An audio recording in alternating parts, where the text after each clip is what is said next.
అందరికీ నమస్కారం అండి. టీడీపీ సీనియర్ నాయకురాలని మాధవిని మాట్లాడుతున్నా.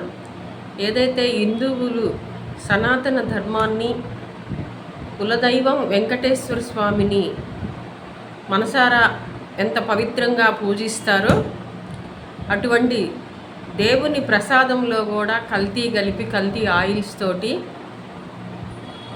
ఎంత దారుణంగా చేశారు అంటే దాన్ని తీవ్రంగా ఖండించాల్సిన బాధ్యత హిందూ ధర్మంలో పుట్టిన ప్రతి ఒక్కళ్ళపైన ఉంటుందని తిరుమల కొండతో పెట్టుకున్నాడు రాజశేఖర్ రెడ్డి గారు. అడ్రస్ లేకుండా వెళ్ళాడు. అదే గతి నీకు కూడా పట్టుద్దని హెచ్చరిస్తున్నాను జగన్మోహన్ రెడ్డి గారిని.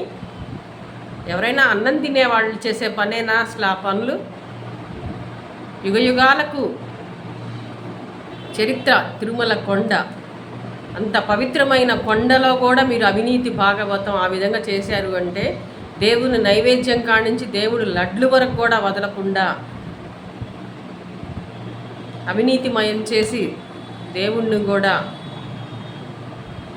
అవమానపరిచినందుకు యావత్తు భారతీయులు, హిందూ సనాతన ధర్మం పాటించే వారందరూ కూడా దీన్ని ఖండించాలని, జగన్మోహన్ రెడ్డి గారికి బుద్ధి వచ్చే వరకు కూడా హెచ్చరించాలని, కఠినంగా శిక్షించాలని, ఆ పాలక మండలిలో ఎవరైతే ఉన్నారో వారందరికీ కూడా కఠినంగా శిక్ష విధించాల్సిందిగా కోరుతున్నాను.